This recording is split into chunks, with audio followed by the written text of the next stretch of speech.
Alright, ladies and gentlemen, welcome back here to the Fengyun Dota 2 tournament. Of course, we have a best-of-3 series between Tong Fu and Team DK. Thank you for joining us tonight here on Beyond the Summit. My name is Matt. With me tonight is none other than, of course, Baseskip. How are you, sir? Doing very well, Matt. Looking forward to a lot of Dota this evening, or this morning, I guess, depending on where you are in the world. That's true. We have, what, 4 best-of-3 here? Four best-of-3. Yeah, that's a lot of Dota. It's a lot of Dota coming out here, and it's always good, you know, a lot of Chinese Dota coming here, and you know, they just play so exceptionally well. I'm excited to see what DK is going to do with this draft, and this is the best of 3 right here. Of course, Tong Fu has a little bit of a mountain to climb, as, of course, they had a rough time in the WPC Ace League. We'll see what they want to do here with this draft base. Yeah, I mean, they went... Okay, they didn't really go 0-36, but they went 0-36. Let's not beat around the bush here. Right. They had a pretty bad time. So I guess for anybody who doesn't remember WPC Ace, Tong Fu were WPC A. I think some of the BTS guys also affectionately dubbed them Team Adidas at some point. So that's who these guys are. They actually ended up forfeiting their final game of the competition as well, which was supposed to be against IG. So IG got a walkover in that one. But they're back. It's the same lineup, and we'll see if maybe they've been playing in some smaller competitions or anything like that along the way. Yeah, and hopefully they've kind of refined their play style here, and they're going to need it up against Team DK, a very strong team. Obviously, we know a lot about them from not only the Chinese side of things, but obviously they competed in MLG Columbus. They did very well there, getting, of course, to the finals against Speed Gaming. They start out with a really strong draft, going with the Clockwork Band, the Bristleback Band as well. No picks just yet, the Elder Titan Band on the other side. What do you think we'll see here with the first pick, if we, you know, get anything crazy or something like that? I'm not sure. I feel like DK are probably going to play it fairly safe. It is a best of 3, but there's no lower bracket until you get to the semis. So I'm expecting them to, maybe they just pick up Isis hero here, maybe they just get their hands on the Timber Saw and call it a day. I'm not sure. DK could play. They have a couple of different styles, and I guess it depends on how much of a threat they think Tong Fu WZ are to pull out a game or two here. Yeah, they're going to go with the Alchemist pick. It's a hero we've seen a lot of recently. I think if you look back at WPC Ace and, of course, the playoffs, that hero was banned pretty much every game, and for good reasons. Really strong hero. Yeah, I mean, we've seen the Alchemist a lot. You know, some teams still run him mid. For the most part, he's still a support, but not too surprising to see him. Unstable Concoction is just an absolutely absurd ability. I mean, I don't really know if it matters what else the hero has in his kit. That spell is crazy. It really is. Physical damage, you get a medallion up on the Alchemist. It's pretty disgusting early on here. But the other side, this is Timbersaw. A good draft for WZ so far. Yeah, it's just solid heroes, really. Nothing too surprising. We've seen the Visage, we've seen the Timbersaw over the course of the last couple of months. The Visage, of course, did get nerfed a little bit recently, but nothing that really changes, you know, who he is as a hero. So Tong Fu WZ looking pretty strong. Timbersaw could be their mid, could be their off lane. Nothing decided just yet, and we still need to see a lot more of this draft to really know where either team is taking. Yeah, you're absolutely right. I mean, there's so much that you can do with these lineups so far. Obviously, it really, you know, comes down to the last couple of picks here. We'll see what they want to do. Draft's going pretty quickly so far. You can see 133 left on the reserve time right now for Team DK. The Alchemist might go support, might go for, of course, that mid hero, but I'm not sure. Obviously, we just talked about it. Rubik's going to come out. Another hero we've seen a lot of, especially in Chinese Dota. They really value this pick, and for good reason. Has a really high skill cap in terms of what he can accomplish, what he can steal. I think this is a good pickup for Team DK and their supports. Yeah, I don't really like the Rubik pickup here. I feel that Rubik in general as a support now is a little bit lackluster. He's slow. He's got fairly low range on telekinesis, at least at early levels. It does scale up a little bit. And I really feel to make the Rubik pickup worth it, you have to make some really big plays. So I'm kind of surprised to see DK picking it up so early. I mean, it does roam nicely with the Alchemist, but to me it feels kind of bland. And I'm saying this with Rubik as my favorite hero. I just don't think he's very well suited at the moment. Yeah, we'll see what he can pick up here, and the skills and the plays he needs to make are pretty high, as they do have the Timbersaw and Visage they have to deal with. The bands are going to come out next, the Nyx Assassin, which was, you know, seeing a lot last night for the side of Tong Fu, and they did very well with it. It's a hero that can gank very efficiently. We see him more so getting solo experience, whether in the off lane, solo safe lane, more often than not. Doom coming out as well. Another important thing to note is that Slark is ban. still available. That's a hero that's seen a lot of play as well, and for good reason. I mean, Pounce is pretty good. Obviously, his ultimate, very strong. Some people call him borderline imbalanced. I'm one of those people. I'm not sure if that's the case, but good hero all around. Yeah, I've seen the Slark a little bit. He does seem. I mean, his biggest 5 weakness seconds has remaining. always been team fights, and some teams know how to play against it. It's always Reserve interesting when a time. new viable hero enters the pool to see what teams are doing with it, and it's always nice to just see more heroes being picked up because it makes the draft more interesting. And yeah, like you mentioned, Slark's just going to be Dire removed here. team DK ban. don't have to deal with it. It's annoying. It's like slippery too, and he does have a bit of a downside when it comes to team fights, like you mentioned. Dark Pack's okay, but it's like you get the pounce, and it's more of like that ganking hero, sort of like a Clinks in certain aspects, which has seen a little bit of play as well. But 10 seconds they're not remaining. going to worry about the Slark right now for Team DK. They're going to ban that out. One more ban to go for Tong Fu, 5 seconds Wanzhou. remaining. They have the Visage, they have the Timbersaw. Might go for maybe just banning out a carry hero, another support for DK to Reserve pick up. time. Even though they have that Alchemist right now, maybe even a mid hero right now. I'm not 100% sure. Maybe even an offlaner. They banned out the Doom. They banned out the Lifestealer earlier than that. Doom has seen a lot of play as well, just because he has that silence potential up against the Timbersaw, which is always nice. I don't know, man. I'm not really sure what they're going to do with this last ban here for Tongfu Wanzhou. They seem to be taking a lot of time to think about it, though. I think both teams are just trying to get some information out of the other at this point. I mean, neither is really heavily committed into the kind of strategy that they're going for, though they have to DK's start turn to doing that. pick. So they get rid of the Kanka, one of Mushi's signatures, and just going to pick up the Dragon Knight. So it's a pretty safe setup from Tongfu Wanzhou so far. They've got two fairly beefy cores, still have room to be as greedy as they need to with their carry, and well, DK as well. They haven't really shown us anything too concrete. You mentioned that the Alchemist could even be off lane, and I think we've seen LGD China notably 10 doing that a seconds little bit remaining. recently, so definitely an option as well. I mean, that's just like a hero that can go 5 anywhere on the map. seconds It's just like, yeah, remaining. we'll just send him in the offlane. He'll be fine. No, you want to use some support? That works too. Mid lane, excellent. Just great stuff Reserve there. time. But DK, they've got reserve time. You mentioned the Dragon Knight pickup. They could play that mid. They could play that as the carry role, which some Chinese teams like to do. The Leshrac coming out. DK, Rubik. Dire team They go for the pick. Alchemist Rubik Leshrac, which is just a strong killing potential. If that's a tri lane right there, that could kill people really easily. It's kind of gross how it works. So. Yeah, I mean, it could be your tri-lane, it could be the Alchemist mid with Rubik and Leshrac roaming, which is going to make life really difficult for the Dragon Knight. Also gives them a little bit of extra push power, so maybe we're going to start looking towards DK, picking up that Luna for burning, just 10 get a fast seconds mech up on the remaining. Alchemist over at mid lane, and then just start 5-manning the game. 5 out. I mean, seconds Tongfu Wanzhou have a remaining. little bit of counter push in Chakram and Breathe Fire, but that's about it. But I think the Dragon Knight has to start worrying for his life a little bit. DK's turn But to Tongfu, pick. they're just going to pick up a roamer of their own, and I think mid lane's really going to be a battlefield this game. It really should be. With the roamers, like you mentioned, Crystal Mane's one of the best of them with Frostbite available. This is not the best roaming support, but can do well with Grey Chill and, of course, Soul Assumption. Leshrac and Rubik's Suns are available on the other side for TK.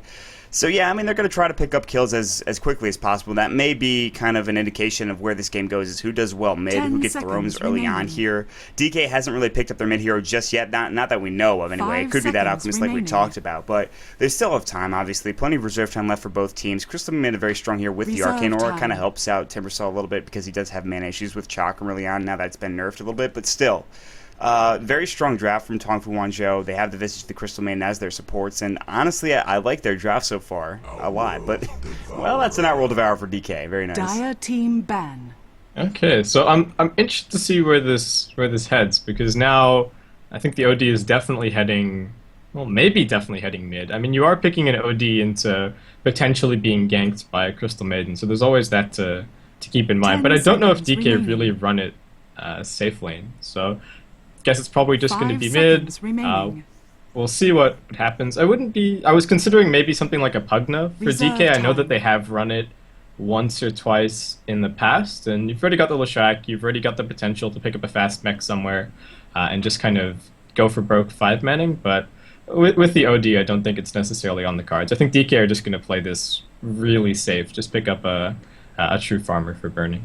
Yeah, I think I agree with you. I don't think Pugna is going to be really their kind of pick this time around. The Invoker is going to get banned out, though, DK's from turn to Tong Fu. ban. They're a little worried, surprisingly enough. And I like the OD pick a lot. I think it works really well. It's kind of that semi-carry. You get him some farm, at least a little bit, and he'll do very well early on in the game.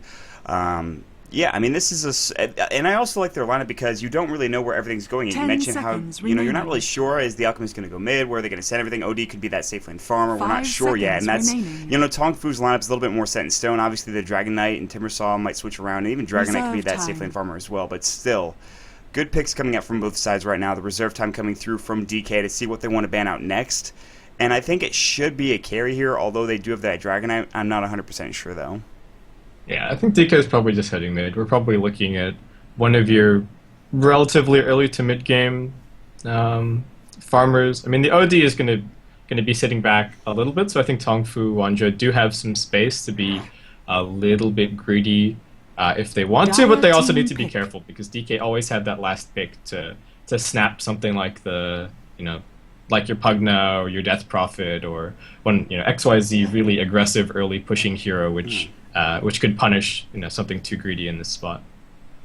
Yeah, I agree with you. So they will have a next pick coming out right now, and you mentioned how they're just gonna, they have that DK mid. They'll probably take out the semi-farming heroes, and they do that with the Luna Band here coming out from DK. So a very smart pickup for them to make sure that's gone. Hero that's very strong with Moonglaves. Obviously, Eclipse is an excellent fighting ability early on in the game. But Wanzhou, they're going to take some time here with 27 seconds left on reserve time to think about what they want to do with their lineup. They have multiple ways they can go. They can really just decide, do we want to go this way, that way, or another way with the draft that we've got so far. And in the end, not quite sure. The really scary thing for Tongfu WZ here is that they can't pick a hero that's awful in the tri-lane, because if DK see that they have a really weak defensive tri-lane, DK can just go get up in their face with an aggro try. So at this point, the drafter is thinking, okay, do I have strong enough solos to deal with DK if they choose to go for an aggro try? Like, are my solos good enough to deter them from running an aggressive tri-lane? But mention the Pugna, it's actually going to be Tongfu WZ taking it here. I like this because they have the Dragon Knight already. It gives them a little bit more pushing potential, especially with Visage getting his birds, and early team fight potential. And that's really what this draft is all about, I feel like. So not a bad pick coming out from WZ. Yeah, and really nice against the OD as well. You're going to force him to move towards a BKB, which he doesn't really want to do. And reserve time. Yeah, it does cause some deviations in his build a little bit. So I like the pickup, and like you said, they've already got the Dragon Knight, so they've got a little bit more of the mid to late game already secured there if you can get his levels. And we'll see what the plan's going to be for DK. They've got an alright teamfight lineup early, but okay, just going for the Venomancer. So looks like pretty aggressive from Team DK here. Yeah, and with the support, you don't know. I mean, it's a Venomancer, and we've seen them play it up in multiple lanes. They have XPX playing it right now, as you can clearly see, and it's still kind of like confusing as where they're going with the lanes, but I like it a lot because it's a strong hero, obviously wards the poisonous thing as well. I'm not really sure what they're going to do with this so far, though. For DK, I think for the most part it's players on their lanes, so it'll be, I guess it'll be Ice just offlane Venomancer trying to hold on to that tier 1 as long as possible. They're on the Radiant, so it's pretty safe over on the Radiant offlane. So long as you don't move out too far, you can just sit there and get some pretty good farm, pretty good experience. Right. And I would guess that Lanham and Dai are probably just gonna roam around for the most part. The one interesting thing to me is that burning is going to be on the Alchemist. So it is going to be a farming, or at the very least maybe aggressive tri-lane Alch.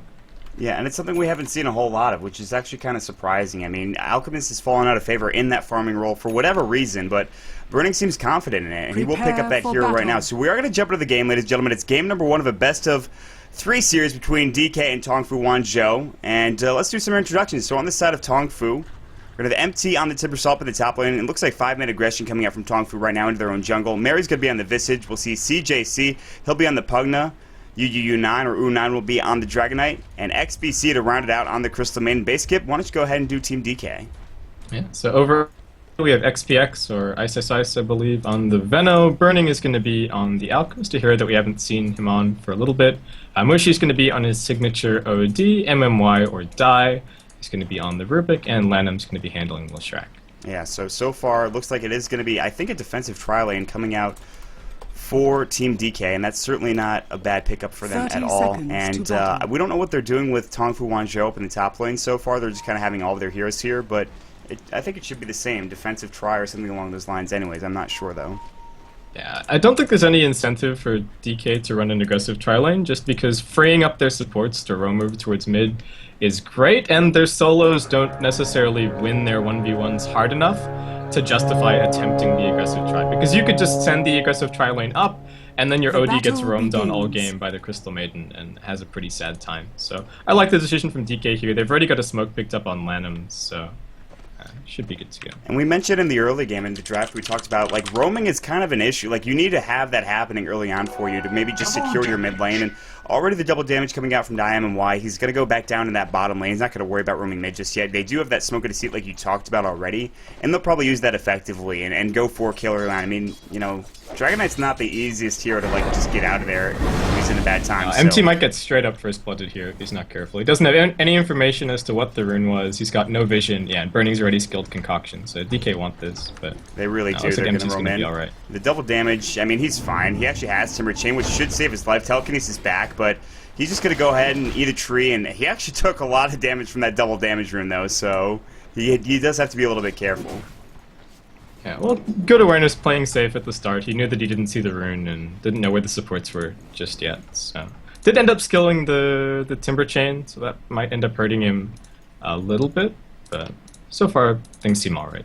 Yeah, I mean, most Timber Souls like to go for the reactive armor, even in the offlane at level 1, so he decides against it. He wants to have that mobility and the maneuverability, and he'll just keep that in mind for now. But, you know, he shouldn't get too much here in this offlane, and same thing in the top lane right now. But the thing is, you see Ice, he's already pulling this camp, and this is what Radiant has to their advantage in the offlane. They can pull the camp and get something out of it as well. Yeah, and Ice is just going to be a nuisance. You know, he's not up here to get a whole lot of farm. He's just up here to get a bunch of levels, sink a whole bunch of points into wards, and hold on to this tier 1 as long as possible. Yeah, absolutely. So, I mean, and he'll do that with Plague Wards, which is already skilled up at level 1 right now. There was actually a Smoke of Deceit coming out from DK with Diana and Lanham here as well. They're looking for, you know, maybe trying to get a kill behind the tower on MT. Acid Spray already comes in from Burning, who's got a decent amount of last hits here early on, and he actually doesn't go for Grievel's Greed. He wants to be aggressive with the Acid Spray and with the Unstable Concoction. MMY is going to go ahead and roam through. They see MT, it looks like. Telekinesis should come. There's the Chakram, the Whirling Death. Unstable Concoction, nice Split Earth coming through. Unstable about to go. Timber Chain roaming in as well. The right clicks. MT may go down to first blood here, and shall. And it's actually going to get split up between the heroes, so nobody actually getting that first blood. It's just going to go to the creeps, as you can see, it looks like. Dire's bottom tower I really like the way that attack. DK played that. They smoked around, they shoved the wave in with 2 points in Acid Spray, and picked up a very straightforward kill. And they got some good damage down on the tower as well. Sometimes the problem with the offlane Timbersaw is pushing into him. You give him level 6, and then you can't take the tower because he just Chakram spams and gets even more levels. But if DK can pull that same move again, they should be able to get the tier 1. And just like that on the top lane, another trade going through. That's Tongfu grabbing the kill on Ice on that off-lane Venomancer. Looks like he just got another blasted down. And, of course, the Crystal Maiden coming in from the side with the Frostbite. So, you know, it's just a nice kill coming from Tongfu, and they need to trade effectively to get back into it. I mean, just to keep it even, I guess. Just balanced, if you will. So I didn't catch if the CM smoked or anything there. Looks like maybe she... Oh, I guess it doesn't make a difference either way. Ice doesn't have a ward on the top side of the map. Right.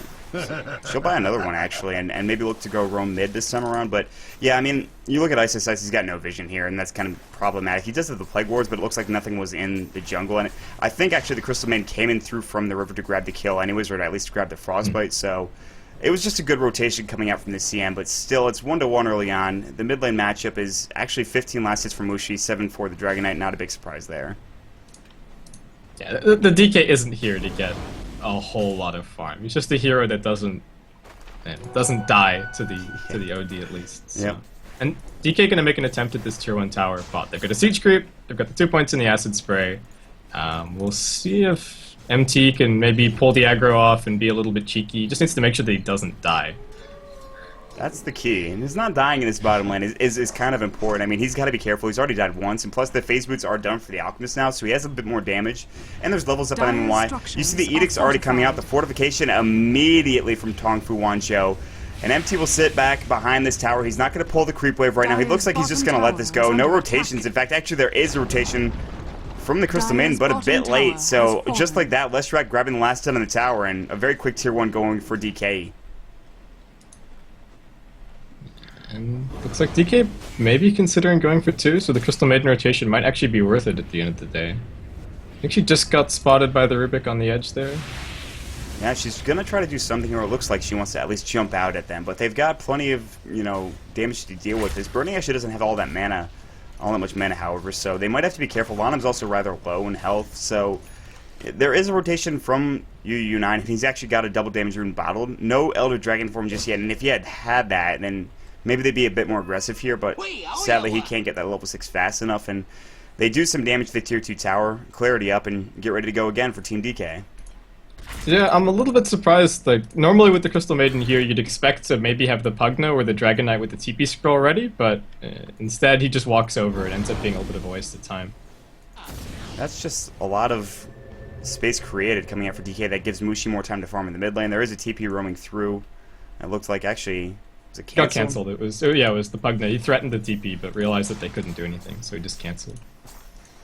So more space created coming out. I guess, I mean, you know, just kind of threatening that TP, pushing them back is nice. But they could just go again in a couple of moments. The thing is, though, Burning is kind of low. He's not level 6 yet, so Chemical Rage won't be able to get him back to full health.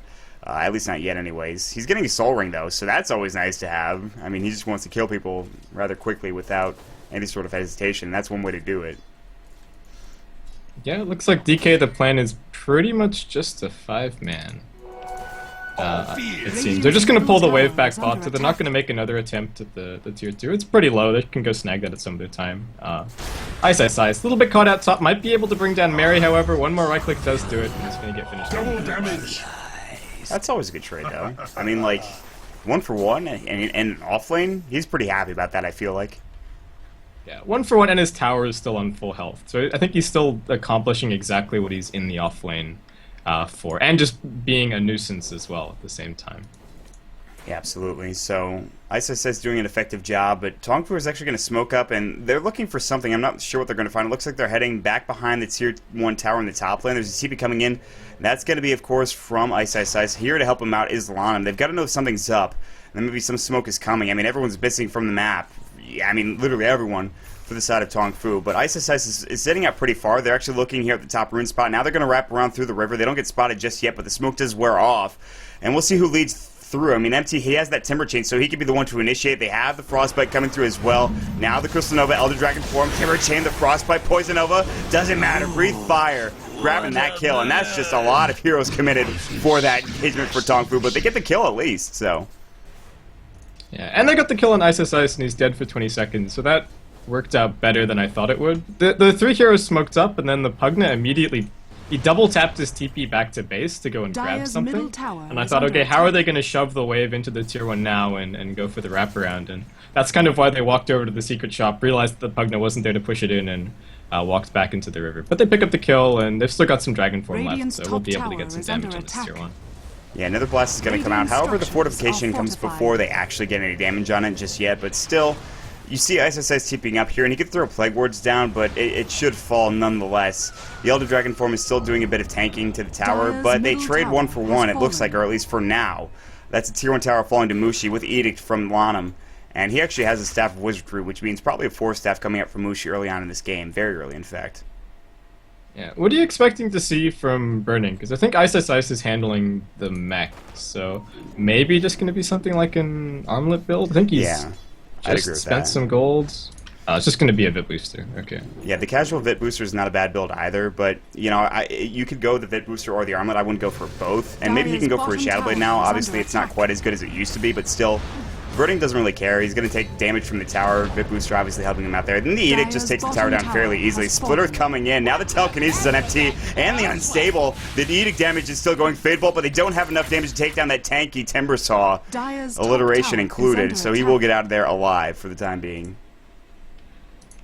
But Tong Fu just walked everybody bottom lane for that. The Pugna TP'd in, the Visage was walking across, the DK was walking across, and that's just a lot of time spent. I mean, ISIS, he's died 3 times, and he has 47 CS. So, I just feel that Tongfu WZ haven't really been allocating their time all that well, and they're falling a long way behind. They're actually down by 7.5k gold less than 10 minutes into the game. How is that possible? Like, you look at that and you're like, okay, it's 2 to 3, maybe they get a couple of towers here, but then you look at like the gold chart and you're like, Dire's top tower But it's like, is why under does attack. Ice have 50 CS? It's That's true, that's another thing. absolutely Dire's ridiculous. structures Yep. are fortified. It's just DK, I think, finding more, spots on that map to farm, being effective, taking those towers, and I guess those towers do a lot for them. I mean, that tier 2 in the bottom lane, the tier 1 mid, obviously, and the tier 1 top is even taking a lot of damage. That's just Ice. Dire's That's top him tower alone is working on under that tower. attack. And that goes along with him getting a lot of the CS, so, I mean, just him being him, I suppose. Yeah, and for Tongfu, you're already starting to worry a little bit. Again, we've just got 5 heroes sitting in one lane. The Timbersaw's just sitting back in the trees. He's level 6, not really accomplishing much at the moment. And even if they 5-man Ice, I don't know if that's worth the time spent. Burning's still just quite happily farming bottom lane. Mushi's going to keep quite happily farming mid. And whenever DK have made a move, they've got a kill and then grabbed an objective, or just no kill and got the objective. Meanwhile, Tongfu, they've grabbed a couple of kills here and there, but they've never been able to turn it into anything. Yeah, and the thing is, whenever they do grab those kills, maybe another objective goes for Team DK, and that's something that they can't really afford to, lose here at this point in the game. That's why they're so far behind, but they're looking for a wraparound gank on Team DK. Here comes U9. He's got that old dragon form, XPX, Ice, Soul Section. He is going to fall empty with the Timber Chain to clean it up. D-Crab, Nether Blast, a lot of damage coming in. The Nether Ward doing work as well. 3 down. Tongfu turning this around. Mech's going for them, and this is a fight for them right now. With 3 down to Team DK, they clean it up. They're going to move forward.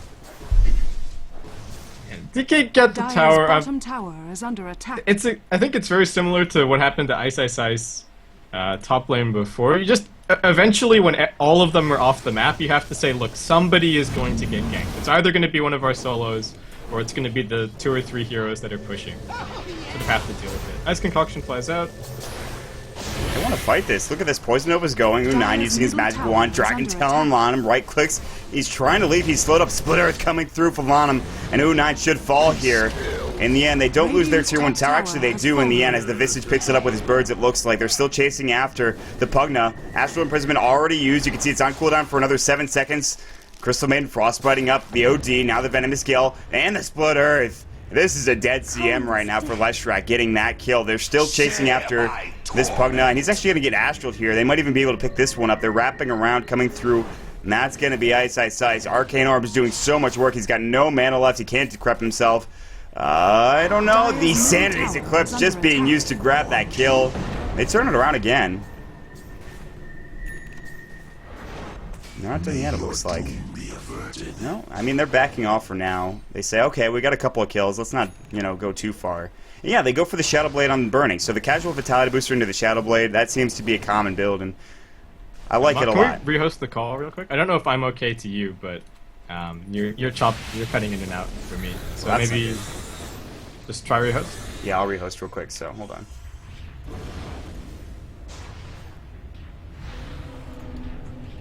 Okay, hopefully everything's okay Hello? now. Hello?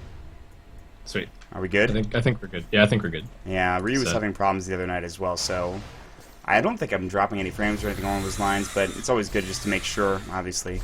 Alright, cool. It's Skype, man. It's Yeah. just, what can you say? True story. God, So, Skype.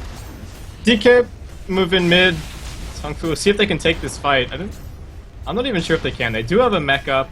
They've got the Nether Ward down at the moment, but Ice is swiftly dealing with that all by his lonesome. Yeah, he takes that down Dire's so middle quickly. The tower Visage is Familiars are under coming through attack. trying to stun up Team DK, and this is a very low kill game, but it seems like a lot of action has happened. I mean, the towers are going down quickly, Dire's middle and fights are tower has happening left and fallen. right, but still, only 5-6 the score. At 13 minutes of that, I guess that is kind of a bit, but I'm not sure. Either way, high action game. I mean, both teams have kind of similar lineups. It's about getting a little bit of an early lead and then deathballing from that point forward. But Tongfu WZ have just not been able to execute their game plan at all. I mean, the Crystal Maiden got one nice gank off at the start of the game on Ice, and then pretty much spent the rest of the game wandering around the map, not really setting much up. And you can almost say the same for the DK. He was struggling mid against the OD. He wanted to go set something up. He walked the bottom lane, he walked back mid, he walked top.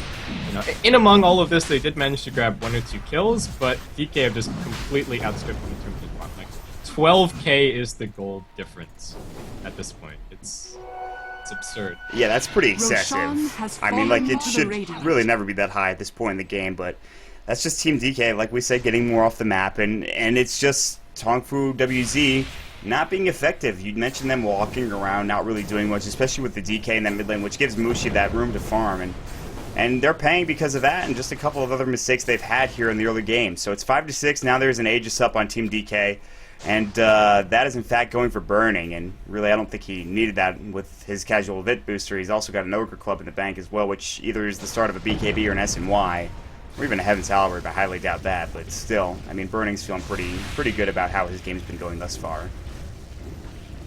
It might take DK a little bit of time to push up onto the high ground, but you can see they're an experienced team. They're already just setting up to kind of play starvation tactics.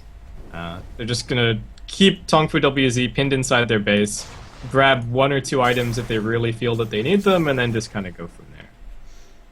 I mean, they really are this experienced team, because every time I've seen Visage Familiars out, they've either taken a lot of damage or just died altogether. They're making sure that they're not getting the best of them here with any sort of stuns. They're not getting vision when they need to. And they threw up the Plague Wards. They're ready to go for this Tier 2 tower. Radiant's While this is all happening, bottom tower is Tongfu's under trying to trade attack. for the Tier 1. I feel like DK don't really care about it that much. They have a fortification, potentially, so they can try to trade this, and they Radiant should. There's the structures are fortification coming out from the fortified. Radiant team. Dire's top The Dire tower team has is one as under well. attack. Edict's already going. They shouldn't use it because they know the Tier 3 should be coming in a moment, the Tier 3 push. Yeah, Radiant's none of the bottom DK tower- cores have Radiant's TP bottom scrolls tower right has now. fallen. The only person with the TP scroll on DK is actually MMY, so they were not Dire's back top enough to tower is defend under that tier. attack. They really weren't. That's actually kind of surprising. I guess they, at this Dire point, they don't really care. structures Somehow are fortified. MMY steals Visage Familiars. I don't know how that happens. Either way, it's fine. They'll try to push this back in. So the Edict is going through. They want to take this tower down. Unstable Concoction being charged and thrown just to try to do some damage to Marion, push him back in. Chakram's doing a nice job of making them turtle. Split Earth is going to keep pushing the wave out.